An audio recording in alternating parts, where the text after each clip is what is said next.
Let's bring on Matt Barnes.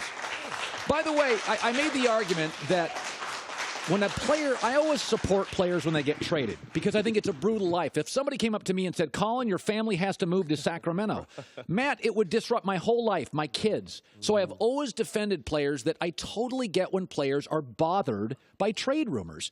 Isaiah Thomas is in Sacramento. They get rid of him. He goes to Phoenix. They get rid of him.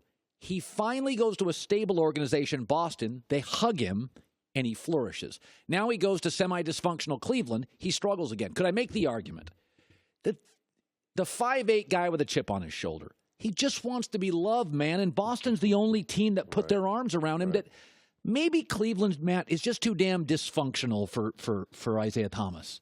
I think, I don't know if I'd call it dysfunctional. I just think that Isaiah made the mistake of doing too much talking before he got a chance to get on the court. Okay. You know, I think, obviously, he did what he did in Boston. He was amazing, you know, MVP candidate, averaged a bunch of points, but to come into Cleveland, which is LeBron's team, saying I'm going to average 30, I'm going to do this, I'm going to do that, when you're not healthy, one, but then you haven't really got a chance to gel and earn that chemistry with your teammates, you know. So I think if he would have just took a step back and came and found his place and stood out by blending in instead of standing out by talking, that it wouldn't be such a big deal right now. Now, the trade deadline's only a couple of weeks away, Matt.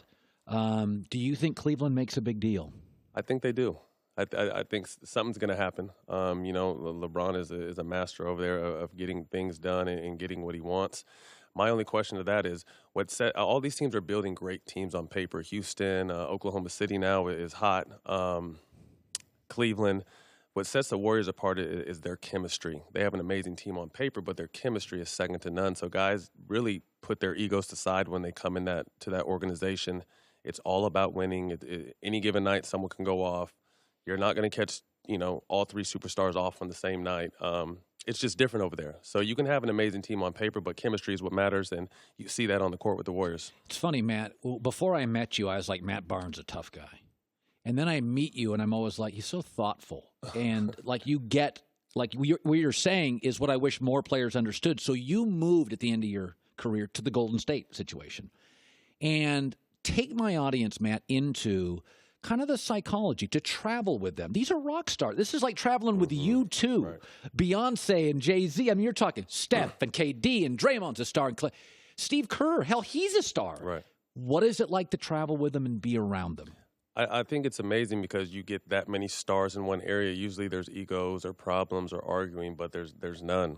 You know, when I really say there's none, there's none. There's no – they're not trying to outshine each other. The ultimate goal is to win rings. They know they have a special unit, and if they play together and stay healthy, they can win rings until they don't want to win them no more. So I think that's the ultimate goal there. So a lot comes with that, and there's a lot of stars and confetti and partying and rock star-ish atmosphere, but these guys are very down to earth. They're family men. They're friends on and off the court, and I think that chemistry that they built off the court carries on the court, and it puts them, you know, head and shoulders above other teams.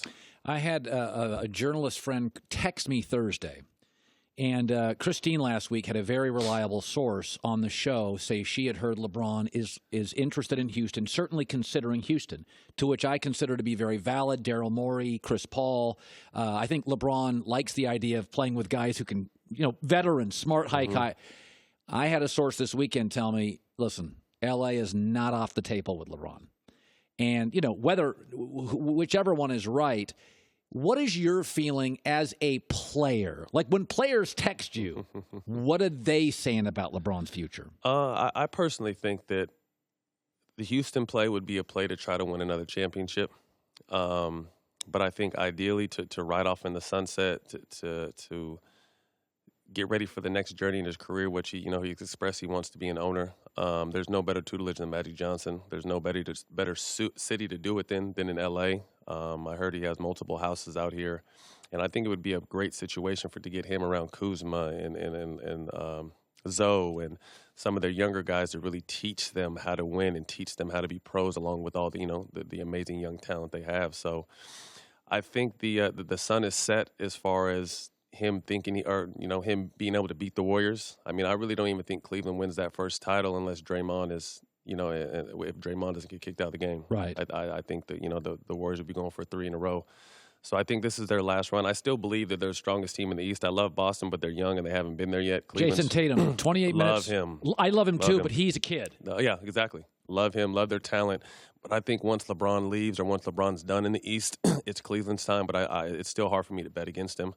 But I think LeBron to L.A. would be an amazing finish to an amazing career. By the way, LeVar Ball called out Steve Kerr, saying anybody can coach, after Kerr called LeVar the Kardashian of the NBA. Can I play the tape here? Here's LeVar's sound.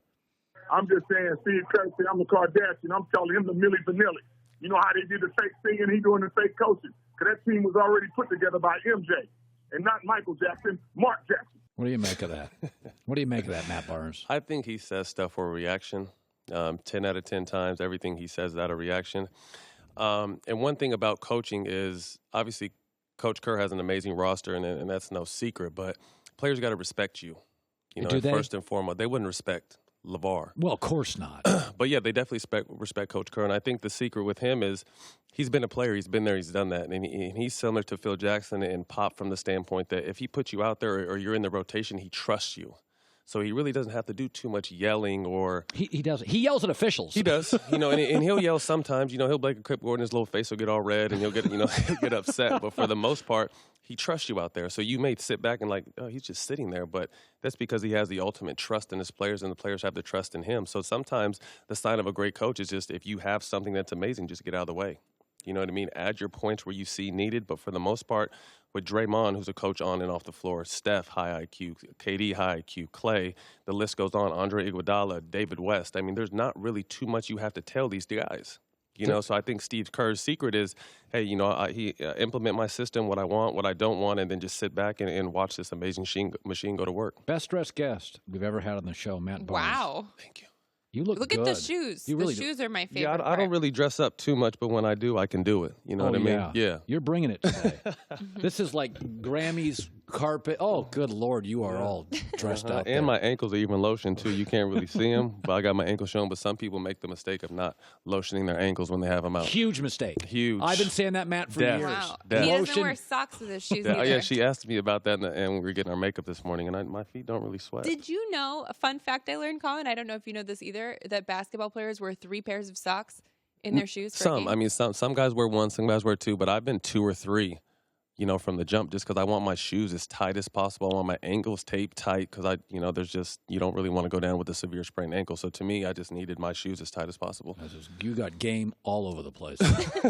Matt Barnes, back in a second, The Herd. Thanks for watching. Subscribe here to get the latest from the show. Also, be sure to check out more of the best clips from The Herd or go watch a few segments from our other shows on FS1.